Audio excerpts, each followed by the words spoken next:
Welcome to the latest edition of the Stephen A. Smith Show, coming at you as I love to do every weekday over the airwaves of ESPN Radio and ESPN News. ESPN Radio, 250-plus markets across the United States of America, plus ESPN Radio on Sirius XM Channel 80, plus ESPN Radio simulcast over the live national television airwaves of ESPN News. Number to call up, as always, is 888-SAY-ESPN. It's 888-729-3776. My apologies for not being here on the television tube last week.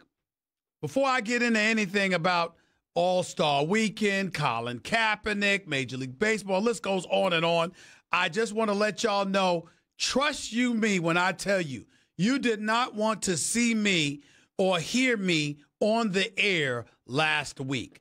I lost my voice.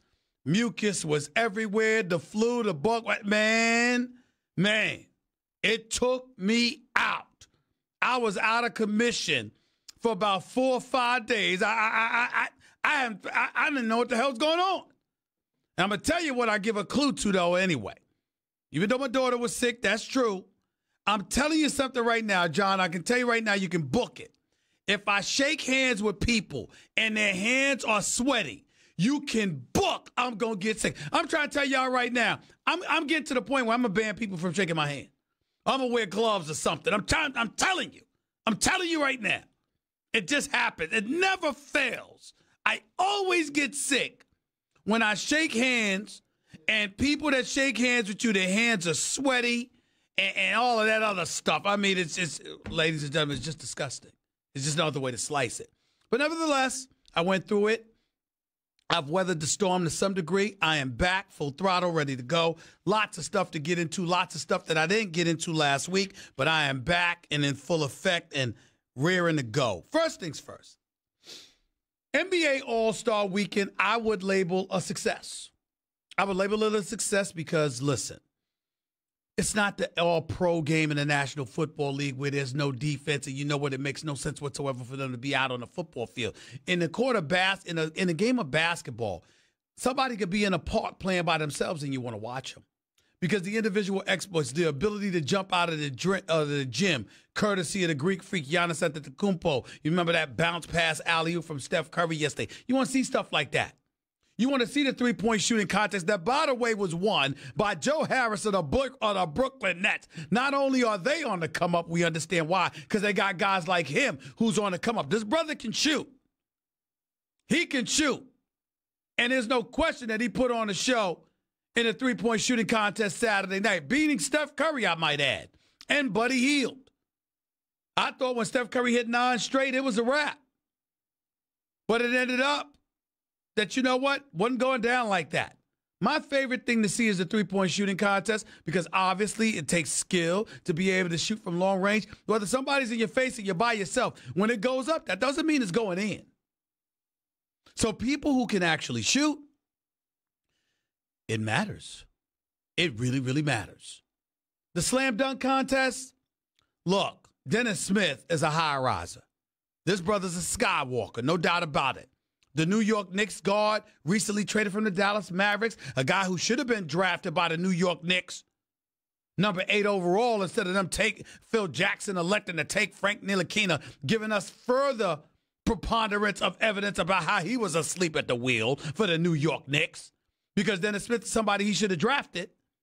Nevertheless, he's in a New York Knicks uniform now. He's got potential. He's got a lot of promise, a lot of athleticism. Definitely has hype. Got a lot of heart. Ain't scared, etc. And being on a stage that is Madison Square Garden certainly does not hurt. But I will tell you this. You shouldn't be allowed to miss that many dunks. I remember years ago when Nate Robinson, one of my favorites. I love Nate Robinson. But I never forget years ago, I didn't think he deserved to win the slam dunk contest over Andre Iguodala because he had missed so many dunks. Now, Hamidou Diallo obviously won the slam dunk title because he jumped over Shaq and went and did a dunk with his elbow in the rim, and that's great. But when I look at, I'm talking about Hamidou Diallo for the Oklahoma City Thunder. When I look at, for me personally, when I look at a dunk contest, I don't want to see all of those misses. As far as I'm concerned, you shouldn't be allowed more than 3 misses. You shouldn't be allowed to just do it over and over and over again until you make it. No, I ain't down with that. You got 3 chances to make a dunk. And oh, by the way, that wasn't the dunk of the weekend. The dunk of the weekend was the Greek freak, Giannis, with the alley-oop off the bounce pass from Steph Curry. Hamidou Diallo jumping over Shaq, as impressive as it was, and it was impressive, there was still that left arm on the left shoulder of Shaq with him pushing off of that in order to make the dunk. So, yeah, he might have deserved to win the dunk contest, but it wasn't the dunk of the weekend. The Greek freak had the dunk of the weekend. And next year, he's alluded to joining the slam dunk contest. He says if he joins it, Donovan Mitchell chimed in and said, you do it, I'm down, I'll do it. Imagine if Zion Williams is in the NBA, Zion Williamson out of Duke, which he's expected to be, and he decides to be in the dunk contest as well. Just imagine how special that would be, ladies and gentlemen. That would be something that's absolutely positively special. John, if you can, give me some tissue, please. I'm still sniffling, ladies and gentlemen. I'm sorry to put y'all all in my business, but it's just the truth. All I'm saying to you is that next year's dunk contest and beyond is going to be entertaining, and I'm of the mindset that when I look at it, me personally, I'm just of the big deal for me. I liked NBA All-Star Weekend, and I think they did a damn good job with it. Having said all of that, I think there should be some modifications, and the modifications should be with that slam dunk contest. Skills competition, skill competition. Never moved me, but I understand how some people might like it. Slam dunk contest, three-point shooting contest. Got no problems with the three-point shooting contest. When I look at the slam dunk contest, for me, 3 misses, max. Anything more than 3 misses, you got to go. Does not work. Plain and simple. 888-SAY-ESPN. It's 888-729-3776. Lots of stuff to get into today. Make no mistake about it. And definitely we will make sure to do that because certain things that we have to talk about are just unavoidable. Anthony Davis, GM of New Orleans, Dell Demps getting fired. Ultimately, Anthony Davis saying that he didn't eliminate the Boston Celtics from his list. We'll get into all of that. Kyrie Irving, is he going to be a Celtic next year? Probably not. But we don't definitively know. LeBron James focused on getting to the Los Angeles Lakers to the postseason. Whether or not he's going to pull that off, or is he going to come up short because Sacramento and the Clippers ain't having it and ain't going to let the Lakers in? That's something to consider. All of those things are relevant. All of those things matter.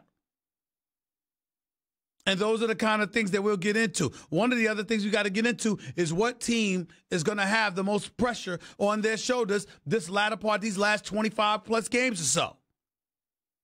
With about 25 games to go for most teams or less, or in some cases a game or 2 more, this is the stretch run for the NBA season. Who's under the most pressure? Some would say Boston. Some would say Lakers. Some would say Philly. We'll get into all of that as the show progresses today, right here with Stephen A., ESPN Radio, ESPN News. I wanted to transition to the news about Colin Kaepernick. Colin Kaepernick, for those of you who were living under a rock over the last couple of years, is the former quarterback for the San Francisco 49ers that essentially was blackballed from the NFL, courtesy of taking a knee during the national anthem to bring attention to social inequality and racial injustice taking place in this nation. Obviously, it was something that caused a lot of furor, stirred even more so by the President of the United States, Donald Trump, who on September 24th, 2017, called for league owners to fire players who would dare protest. Obviously, the protest continued and elevated even more so thereafter because even owners like Jerry Jones ended up taking a knee because the president was speaking out against the league. And it sort of compelled the owners to side with the players in taking a knee. All of those things transpired. This is not news. Here's what the news is. The Super Bowl halftime show, as we all know, was pretty whack. Okay? Adam Levine and those boys. And I mean, it just wasn't a great concert in a lot of people's eyes. Let's just call it what it is. Okay? Not knocking them by any stretch of the imagination because I like their music. They just weren't very good for the Super Bowl halftime show. After you had Bruno Mars and Beyonce in previous years, that was a significant and precipitous drop-off. Let's just call it what it is. Let's call it what it is. Rihanna was supposed to perform, but elected not to in support of Colin Kaepernick, who tweeted his support of her, Jay-Z, and others who refused to perform. And then the news came down. The news just came down. And that news was that Colin Kaepernick and the National Football League had reached a financial settlement. I'm talking about Colin Kaepernick and safety Eric Reid of the Carolina Panthers, a former teammate of Colin Kaepernick's in San Francisco, who took a knee in support of his teammate and the cause that he was fighting on behalf of, who got in the face of Malcolm Jenkins of the Philadelphia Eagles on the football field and had to be restrained because he felt like Malcolm Jenkins co-opted the movement per se. Well, Eric Reid and Colin Kaepernick have reached a financial settlement with the National Football League in their joint collusion complaint against the league and will take no further action. Now, obviously, if you listen to various reports, nobody knows definitively what the settlement entails.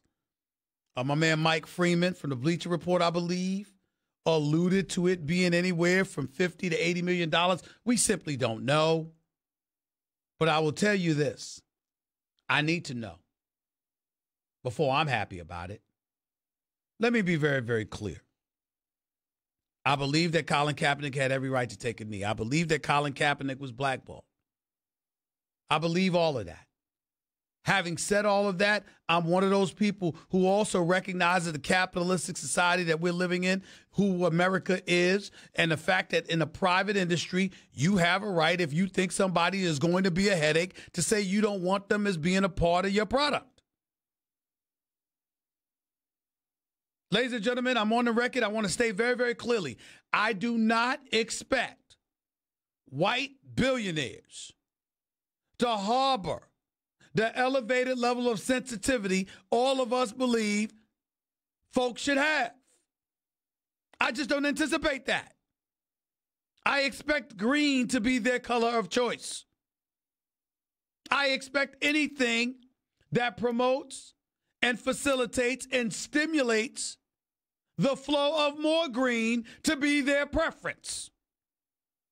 And anything that gets in the way of that, I expect them to debunk, if not flat out try to eradicate. Plain and simple. I have never been one to believe that Colin Kaepernick's case of collusion against the National Football League had any legs, because I don't believe collusion was required for them to reach the collective conclusion that they reached. They don't have to talk with one another, text one another, email one another to draw the conclusion that at some point in time he was perceived as being bad for business. I don't believe that. I don't believe they had to communicate with one another to know that or to believe that. Not to say that it was factually correct, because when the NFL has proven that they've been generating revenue and ratings indeed haven't been lost the way one would have surmised a while ago, clearly that wasn't the case. But I can understand how owners feared that. And I certainly could predict that they would act accordingly to ostracize him from the National Football League in an effort to derail him from compromising their bottom line. If Colin Kaepernick had a case, it was the fact that in a discovery judgment, if the courts were to find that there was just cause and therefore somehow, some way down the line was willing to give Colin Kaepernick and his team access to emails and text messages on behalf of the owners, I don't believe collusion is what you would have found. But I do believe there's far more damaging things to those individual owners personally that they may not have wanted disclosed. They may not have wanted their business exposed and out on Front Street. And I think as a result, that incentivized them to reach a settlement. So I'm not surprised by that. And I'm not knocking Colin Kaepernick for filing the case against them and ultimately reaching a settlement with them. What I have a problem with is folks acting like we don't need to know the particulars. We don't need to know specifically what happened. What did he acquiesce and capitulate to? I'll be damned if I don't want to know the answer to that question. I want to emphasize, I don't give a damn how much money Colin Kaepernick got. I don't care if it was $50 million. I don't care if it was $100 million. I don't care if it was $5 million. Anything that's commiserate with what quarterbacks in the National Football League were making, I'm down with Colin Kaepernick getting. Because when in March of 2017, he was available to be picked up by other teams, and you said no to him, but you acquired Mark Sanchez, and you got Mike Glennon, and you got Josh McCown, and you got E.J. Manuels, and they have jobs in the National Football League. We got a problem. Not to say that Colin Kaepernick was ever better than Matthew Stafford or anybody like that, but when Matthew Stafford is getting $27 million,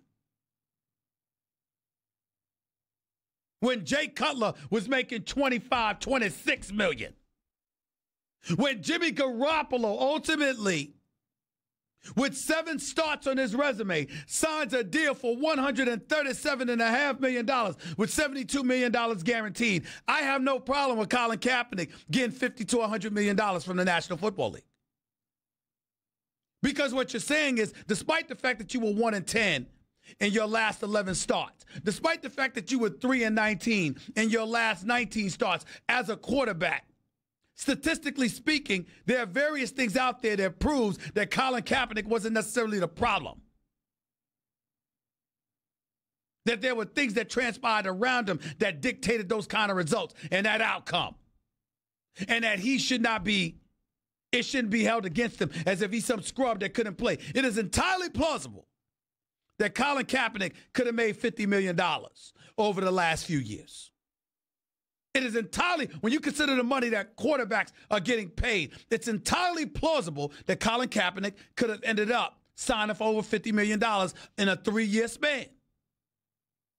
Absolutely. It's not about the money. It's about the fact that if you're Colin Kaepernick, you have allowed yourself to be martyred. Not just by members of the minority community, the desolate and the disenfranchised communities that exist in our country. You have allowed yourself to be martyred with the things that you said and the positions you swore to take. You vowed never to change or deviate or capitulate to anything until you saw things being done to progress forward towards change as it pertained to the things you were complaining about. I am a black man. I deeply appreciate Colin Kaepernick's position, and I support him wholeheartedly, and I thank him for his courage. But what I'm trying to say is, in this settlement, that does not mean that myself nor any of you don't have the right to know specifically what you're agreeing to. Did you agree not to stand for the national anthem? If you're ever employed by the NFL again, did you agree to stand up and not take a knee? Are you suddenly going to take the position that racial inequality and social injustice is not the problem of the National Football League and it's not something that they should be held accountable for or beholden to address? What exactly is it that you have agreed to? When I read this statement, and I see it says here, while sources decline to offer specifics for the decision, or as part of that confidentiality agreement, it is believed both sides signed a non-disclosure agreement agreeing not to speak publicly about the details of the case or the settlement.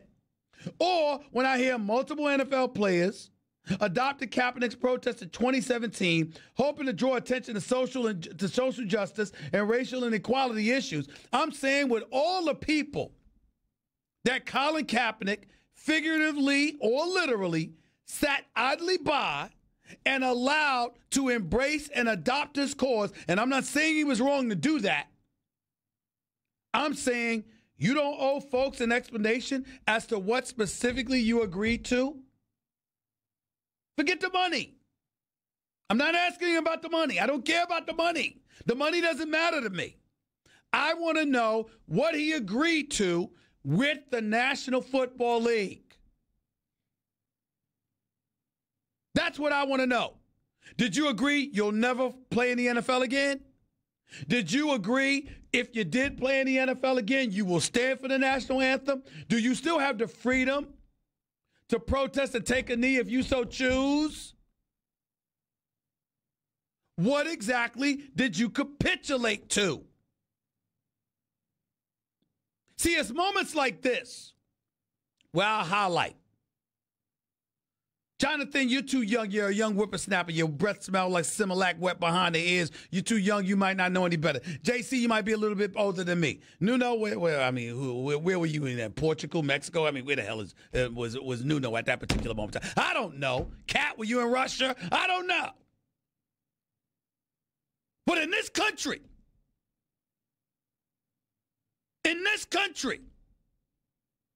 those who are a bit older are incredibly familiar with what Muhammad Ali had to endure.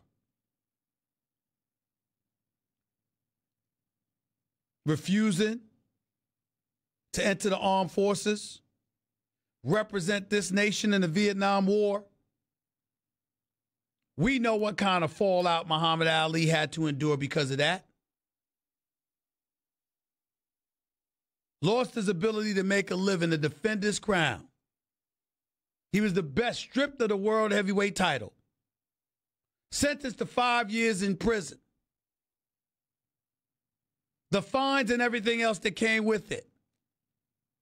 Tell me when Muhammad Ali failed to articulate his position throughout his struggle. See, we want to ignore that. I understand we're living in a different time.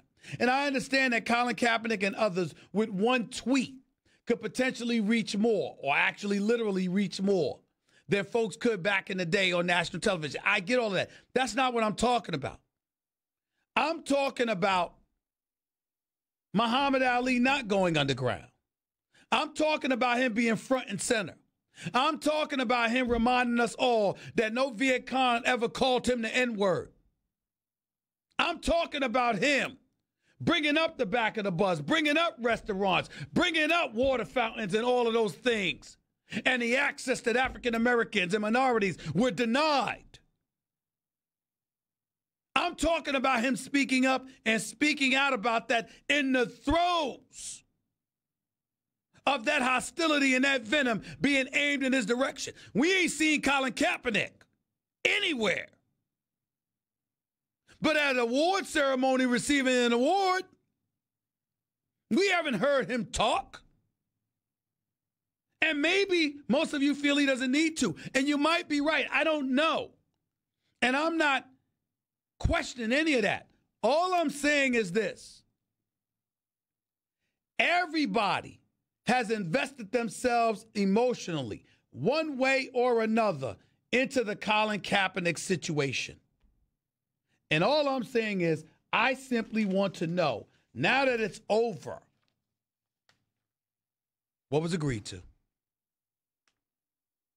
888-SAY-ESPN. That's 888-729-3776. I should have told you it was time for Straight Talk, brought to you by Straight Talk Wireless. Best phones, best networks, no contracts. But now that I'm finished, that was Straight Talk Wireless. Nationwide coverage in America's largest and most dependable 4G LTE networks. By the way, when you're hiring, you don't want to waste time sorting through dozens of irrelevant resumes. You want an efficient way to get to a short list of qualified candidates. That's why you need Indeed.com. Post a job in minutes, set up screening questions based on your job requirements, then zero in on qualified candidates using an intuitive online dashboard. Discover why 3 million businesses use Indeed for hiring. Post a job today at Indeed.com/hire. Search for greatness. Search Indeed. 888-SAY-ESPN. Back with more. I got a lot more to say about this subject and more in a minute, so don't touch that dial. It's Stephen A. ESPN Radio, ESPN News. Winter or summer, rain or shine, with the Peloton bike, it's always the perfect weather to sweat. And with up to 14 live rides a day and over 10,000 more on demand, nothing will get between you